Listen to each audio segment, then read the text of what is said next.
Զինվորականների հետ կապված, քանի որ գիտեմ, որ տարածաշրջանում շատ են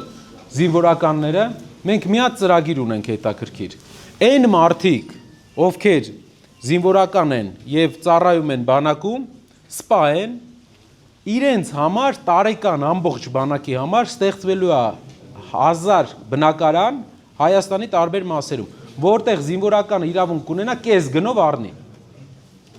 Կես գնով։ Այսինքն 50%, ինչու ենք ասում կես գնով, խոսք չենք տալի լրիվ անվճար։ Անվճար կանենք, մեր դրականն է, բայց գառանտիան, որ կես գնով մենք կսարքենք զինվորականների բնակարանները, որ մարդիկ կարողանան ապրեն։ Մյուս բանը, ով որ գնում է զորակոչի, ով որ ժամկետային է գնում, ծնողները այստեղից են գումար ուղարկում։ Ու ընտանիքի նայեք, աշխատող ձեռք է պակասում, գումար են ուղարկում, անհանգստության մեջ, ստրես է։ Ամբողջ աշխարհում մենակ Հայաստանում է, որ զինվորը, որ գնում է զորակոչվում է, ընտանիքը ոչ մի բան դրա դիմաց չի ստանում։ Դուք գիտեք, Ուկրաինայի այս դեպքերի ժամանակ երկու կողմն էլ զինվորին ֆինանսավորում են։ Զինվորը աշխատավարձ է ստանում։ Երբ ես իմացա, որ ուրիշ երկրներում զինվորները աշխատավարձ են ստանում, ոչ թե սպաներ, այլ զինվորները, զարմացա, ասի ոնց իրանց գնում են ծառայելու աշխատավարձ են ստանում, ուսումնասիրեցի, տեսա, որ մենակ մեր մոտ տենց չի։ Հայրենասիրության վրա է, բայց պետք է զինվորը ինչ-որ բան ստանա, որ տունը պահի։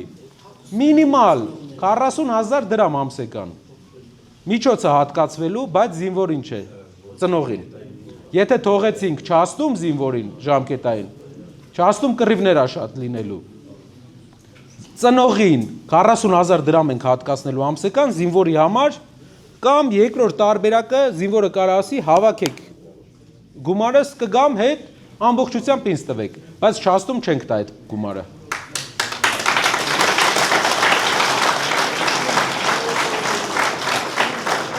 Որպեսզի Հայաստանում գյուղերը չդատարկվեն, ժողովուրդը մնա, պետք է լուրջ զբաղվենք տնտեսությամբ մեր հայրենիքի։ Ապրուստը մարդկանց լավացնենք, որ ժողովուրդը գյուղից չգնա, շատ երեխա ունենան, մեծ ընտանիքներ լինեն։ Երկրին դրա համար պետք է ղեկավար, որը տնտեսությունից է հասկանում, որը կարա ապրուստ ստեղծի։ Ամենաշատը ինքն է ստեղծել աշխարհում, հայերի մեջ, ամենամեծ ընկերությունները շատ ինքն է ստեղծել։ Այդ մարդը գա, շանս է ժողովուրդ, ոնց որոշի մեր ժողովուրդը շանս է էսի։ Շանսը կարանք բաց թողենք, մի քանի անգամ տարբեր շանսեր բաց ենք թողել։ Կարանք չթողենք։ Ոնց գնանք առաջ։